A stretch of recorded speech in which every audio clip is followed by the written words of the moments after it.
Ley número 1. La ley del tope. La capacidad de liderazgo determina el nivel de eficacia de una persona. A menudo comienzo mis conferencias sobre el liderazgo explicando la ley del tope, porque esta ayuda a la gente a entender el valor del liderazgo.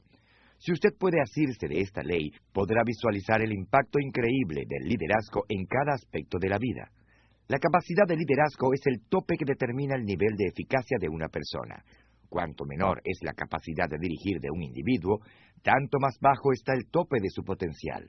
Cuanto más alto está su nivel de liderazgo, tanto mayor es su eficacia. Por ejemplo, si su liderazgo obtiene una puntuación de 8, su eficacia no puede obtener más de 7. Si su liderazgo es únicamente de 4 puntos, su eficacia no es más de 3. Su capacidad de liderazgo, para bien o para mal, siempre determina su eficacia y el impacto potencial de su organización. Permítame referirle una historia que ilustra la ley del tope. En 1930, dos jóvenes hermanos llamados Dick y Maurice se mudaron de New Hampshire a California en busca del sueño americano. Acababan de salir de la escuela de bachillerato y eran muy pocas las oportunidades que había en su pueblo natal. Partieron rumbo a Hollywood, donde finalmente encontraron empleo en un estudio de cinematografía. Después de un tiempo, abrieron un teatro en Glendale, una ciudad a 5 millas al noroeste de Hollywood. Sin embargo, a pesar de todos sus esfuerzos, no les fue posible hacer que el negocio resultara rentable. Los hermanos tenían un fuerte deseo de triunfo, de modo que siguieron buscando mejores oportunidades para un negocio. Finalmente, en 1937, se les ocurrió algo que sí funcionó. Abrieron un pequeño restaurante Ryan en Pasadena, al este de Glendale. La gente del sur de California se había hecho muy dependiente de sus autos y la cultura estaba cambiando para adaptarse a esta realidad, lo cual incluía los negocios. El pequeño restaurante Ryan de Dick y Maurice resultó un éxito extraordinario, y en 1940 los hermanos decidieron mudar sus operaciones a San Bernardino, ciudad a 50 millas al este de Los Ángeles, donde la clase trabajadora experimentaba una prosperidad repentina. Construyeron una instalación más grande y expandieron su menú de salchichas, patatas fritas y gaseosas para incluir emparedados de carne y cerdo a la barbacoa. El negocio floreció, las ventas anuales llegaron a $2,000 y cada hermano recibía una ganancia de $50,000 cada año, suma que los colocó en la élite económica de la ciudad. En 1948, la intuición les dijo que los tiempos estaban cambiando e hicieron modificaciones a su negocio. También aumentaron la eficiencia del proceso de servicio, redujeron su menú y se concentraron en vender hamburguesas. Redujeron los costos y el precio a los clientes y también crearon lo que llamaron el sistema de servicio rápido. La cocina se convirtió en algo así como una línea de ensamblaje, en la que cada persona se concentraba en servir con rapidez. La meta de los hermanos era servir la orden de cada cliente en 30 segundos o menos. Y tuvieron éxito. A mediados del decenio de los 50, el ingreso anual llegó a $350,000 y ya para entonces Dick y Maurice recibían cada uno una ganancia anual de $1,000. ¿Quiénes eran estos dos hermanos? Sus nombres eran Dick y Maurice McDonald. Así es, los fundadores de las hamburguesas McDonald's. Ellos habían ganado el premio gordo norteamericano. Y el resto, como se dice, es historia. ¿No es cierto? Incorrecto. Los McDonald no llegaron más lejos porque su débil liderazgo puso un tope a su capacidad de triunfo. Es muy cierto que los hermanos McDonald tenían su futuro económico asegurado. Su restaurante era uno de los más rentables en todo el país. La genialidad de los hermanos consistía en el servicio al cliente y la organización de la cocina. Ese talento contribuyó a la creación de un nuevo sistema de servicio de comida y bebida. De hecho, ellos fueron tan conocidos en los círculos de servicios de alimentos que la gente comenzó a escribirles y a visitarlos de todas partes del país para aprender más de sus métodos. Llegaron a un punto en que recibían 300 llamadas y cartas cada mes.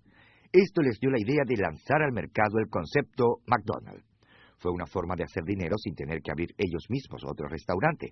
Comenzaron a poner en práctica esta idea en 1952, pero el esfuerzo resultó un fracaso catastrófico. La razón fue muy simple.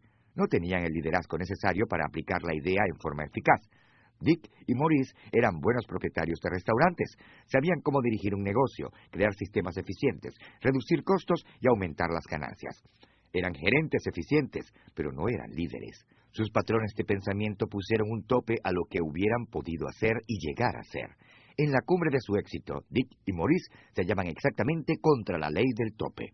Entonces, en 1954, los hermanos cerraron un trato con un hombre llamado Ray Kroc, quien sí era un líder. Tan pronto visitó el negocio, tuvo la visión de su gran potencial. Pudo ver en su mente al restaurante en toda la nación, en cientos de mercados. Al poco tiempo cerró un trato con Dick y Maurice y en 1955 creó McDonald's System Incorporated, llamado posteriormente McDonald's Corporation.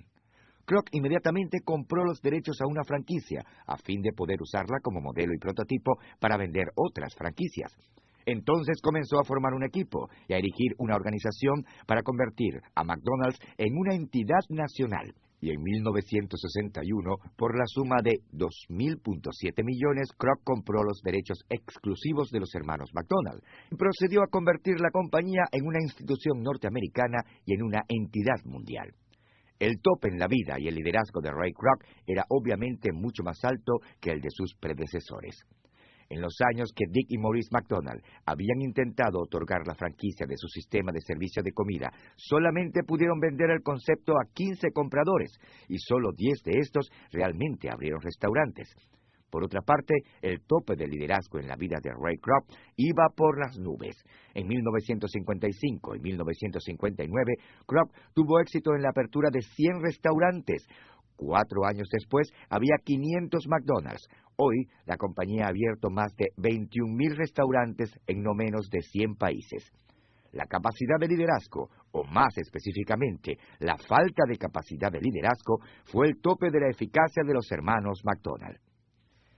Creo que el éxito está al alcance de casi todo el mundo, pero también creo que el éxito personal sin capacidad de liderazgo solo produce una eficacia limitada. El impacto de una persona representa solo una fracción de lo que podría ser si ésta tuviese un buen liderazgo.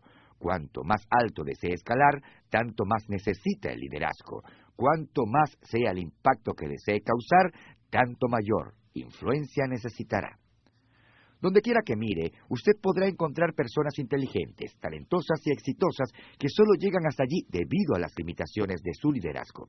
Por ejemplo, cuando Apple inició operaciones a fines de los años 60, Steve Wozniak era el cerebro detrás del computador Apple. Su tope de liderazgo era bajo, pero ese no era el caso de su socio Steve Jobs. Su tope era tan alto que erigió una organización de categoría mundial y le dio un valor de 9 cifras. Ese es el impacto de la ley del tope.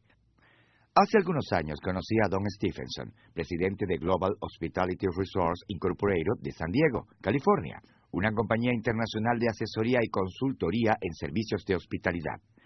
Durante el almuerzo le hice preguntas acerca de su organización. En la actualidad es consultor principalmente, pero al comienzo había asumido la administración de hoteles y centros de turismo a los que no les iba bien económicamente. La compañía supervisaba muchas instalaciones excelentes, como la Costa en el sur de California. Don dijo que cuando ellos asumían la administración de una organización, siempre comenzaban haciendo 2 cosas. Primero, capacitaban a todo el personal para mejorar su nivel de servicio a los clientes. Y segundo, despedían al líder. Cuando él me dijo eso, al principio me sorprendí. ¿Siempre lo despiden?, pregunté. ¿Todas las veces? Sí, dijo él. ¿No hablan primero con la persona para ver si es un buen líder?, pregunté yo. No, respondió él. Si fuera un buen líder, la organización no estuviera en el caos en que está. Yo pensé, por supuesto, es la ley del tope. Para alcanzar el nivel más alto de eficacia, usted debe elevar el tope en una forma u otra. La buena noticia es que el despido del líder no es la única forma. Así como enseño en mis conferencias que hay un tope, también enseño que usted puede elevarlo. Pero eso es el tema de otra ley de liderazgo.